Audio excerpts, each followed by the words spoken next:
Okay, and welcome. So today we're going to get into some exploring, and we're going to have a look at this question. I get asked this question quite a lot. People send me stuff and ask me, pardon me, why does life feel so uncomfortable? It's almost like it doesn't quite fit, and why should that be? So let's look into this. So, why does life feel so uncomfortable? So I have some theories about this, or probably one theory about this. And you think about it, and you look at all different people around the world, different tribes, and I've traveled quite a lot. And one of the things that I notice about various different tribes is that there's this sense of comfort that for the most part they seem quite at home in their life, as if they're welcome in their own life. And I spend a lot of time looking at this and sort of observing them and asking the question and sitting to see what the answer is. And then over years I've come to formulate this idea, and in a way it's not really my idea. I'm standing on the shoulders of many, many giants, incredible teachers that I've worked with and that I've had the privilege to come into contact with in some shape or form. And let's look at it like this.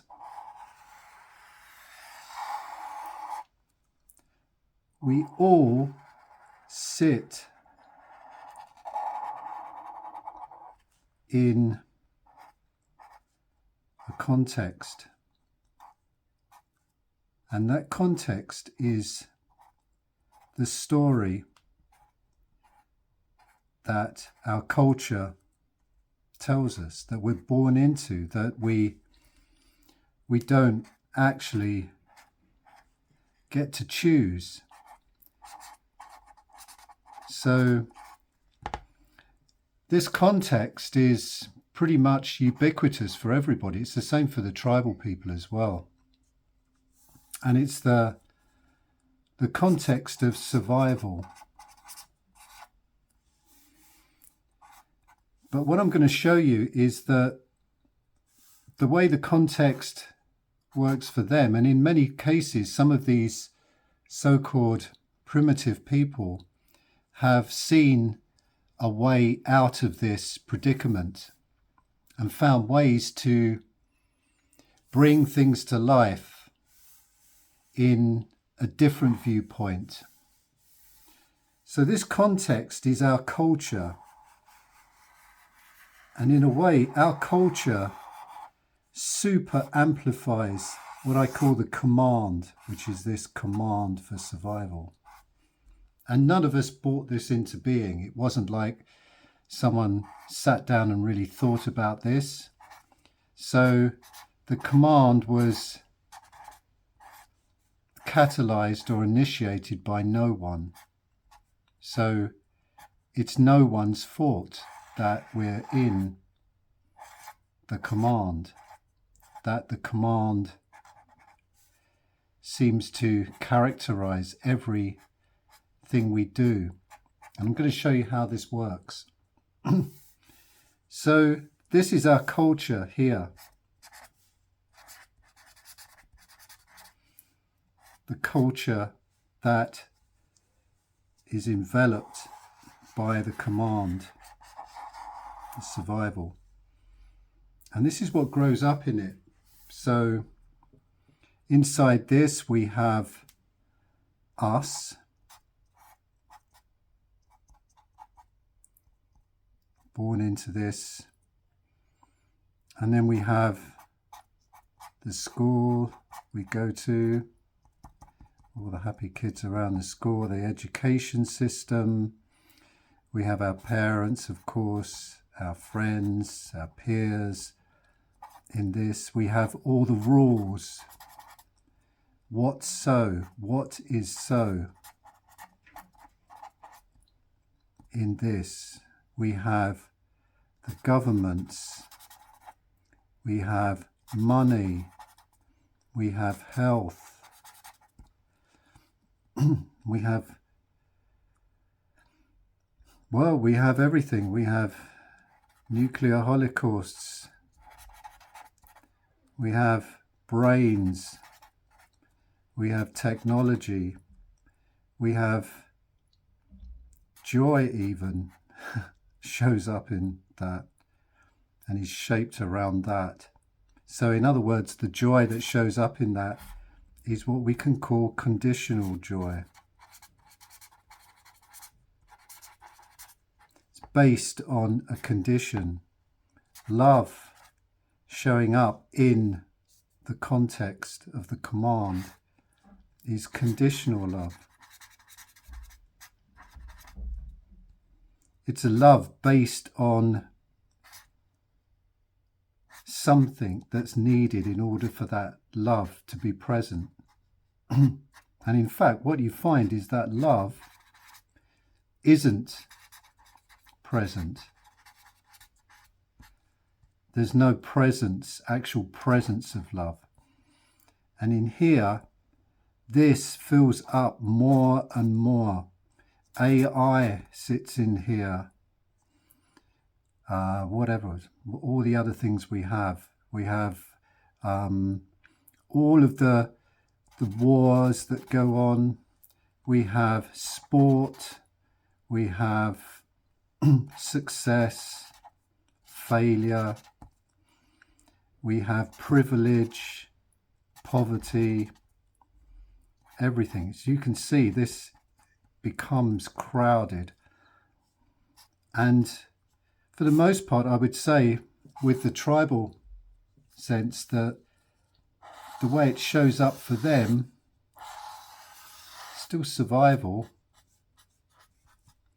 but there's way less to think about in now.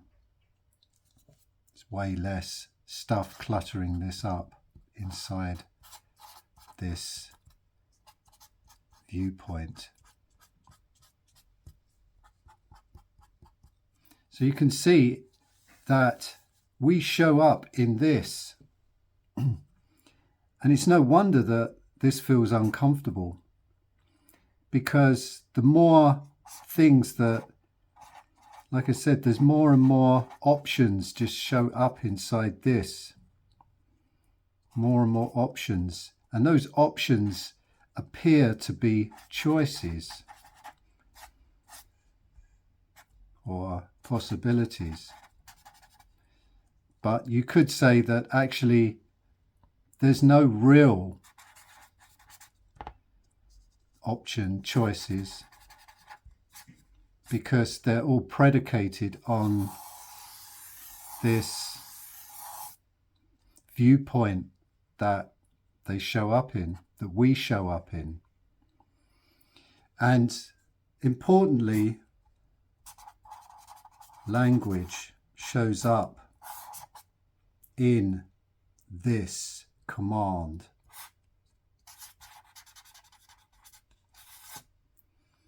So we have all of this showing up in there. And as we seem to evolve and move through time, we end up with more and more. So this becomes more and more crowded. More and more layers of the command, but still the command. So it appears that things change, but actually nothing changes. So we have more and more options. We have different things show up. We might have more comfortable lives, more technologies, all showing up in the command. But the command is always the command. So what's the solution to this? Well, if we said at the beginning that this is a context, so you could say the context, another word for that is a viewpoint, or even a lens that we peer in, out through, or we peer through, and reality shows up in that lens or that viewpoint. Now, a radical act is to create a new viewpoint as an act of creation. And then, paradoxically, the command shows up in that. So survival shows up in that. So you could say we could create the new context of magic.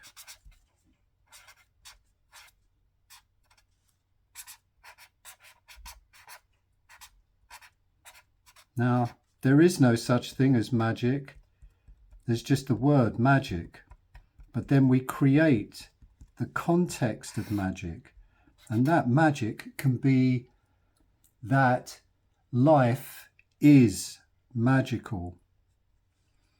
And so when survival shows up in the context of life is magical, the context envelops survival, and survival is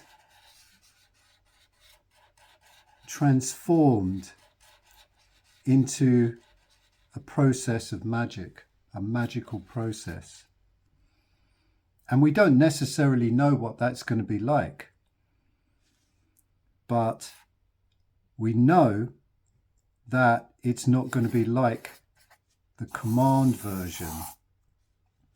So this means that we actually turn life into art. So we create the context that we show up in. So we could show up in the context of abundant living. And then here's the deal. These contexts that we create are open questions. What's an open question? An open question is a question that does not demand an answer. So you might say, well, that's not even a question. All questions demand an answer, don't they? Well, no. An open question is something that you inhabit. You sit in the question. What is life as an abundant possibility? And that surrounds the things that turn up in it. It envelops them. It encases them, encapsulates them, and it forms the actions and the language that you use. So the context creates the action rather than little old you stuck in the command trying to make things happen. So in some respects, you come to the conclusion, like many great teachers have over the years, that you hand your life over to something greater than self. the little self. So the context determines the action. So then you sit in that and you say, you ask the question around everything. So when survival or difficult circumstances show up in that context, that context transforms them into an open question. See, these are what you could call living systems. The command is what you could call a closed system. And here's the wonder that we're never told. We get the opportunity to create the context. So as soon as we bring a new context into life, it's a radical act of creation. And we get to sit inside that context and look out at reality from within that context. And I would say that outside of the command, life is not like anything. And you hear that a lot with people say, that's just what life's like. That's just the way it is. And what I'm saying, that life is not like anything. It's only like something when it's encased in a closed system. Then everything is just determined by that closed system. Nothing gets in, and supposedly nothing gets out. But this is the radical magical act, that when you create a new context for your life, you somehow paradoxically get to exit the command. And you can see clearly what's going on when you look back into it. You can see how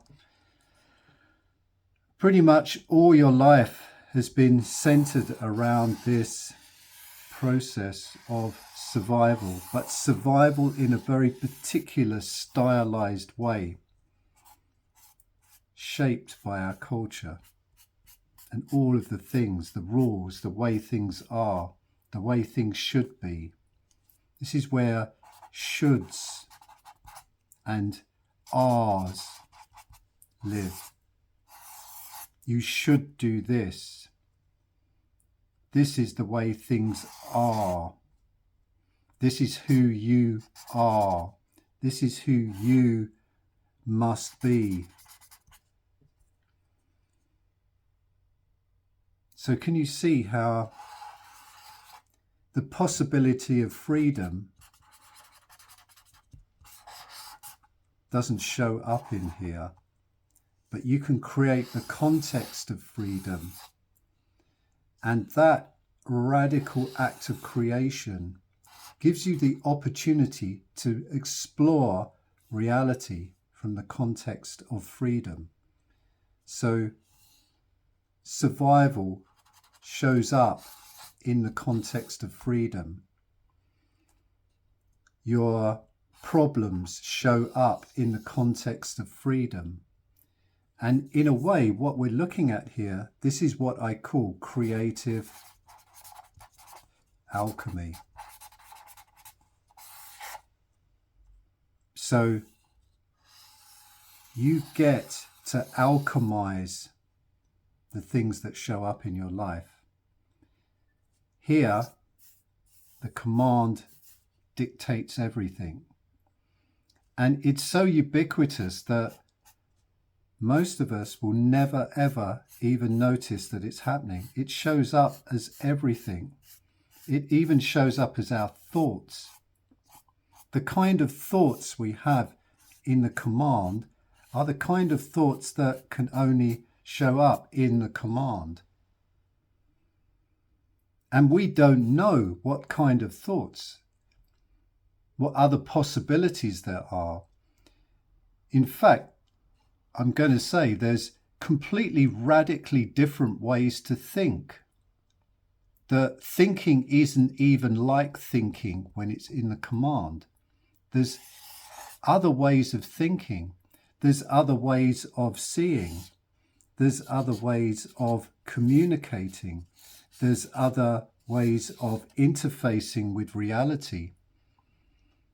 And sometimes when these little openings happen and just little bits of that just somehow magically break through, they show up as miracles, or they show up as things that seem impossible, because the command makes this possibility of magic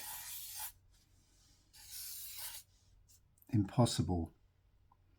So things like magic and wonder are kind of forms of entertainment.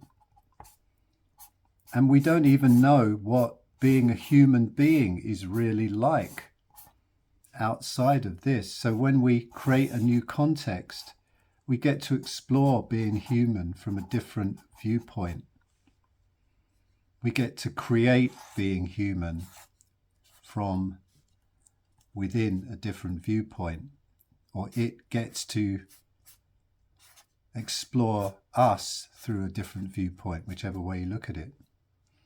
So in here, with the command, we don't have money, money has us. We don't have a life has us. We don't have a job has us. And that's just the way it just goes on, and generation after generation after generation. But like I said, many great seers have told us this. And quite often, I've not really seen it explained like this. And once I had it explained to me like this, it became obvious that I could become the epicenter of my life, to create the context in which my life shows up in, and allow that context to determine the actions, and for me to experience those actions in the shape of that context. And then when I'm ready to create a different context, and I can create different contexts. I can create a context for my work. I can create a context for my health. I can create a context for my relationships. So, like I said, life becomes a work of art. Okay, so I hope that helps. See you soon.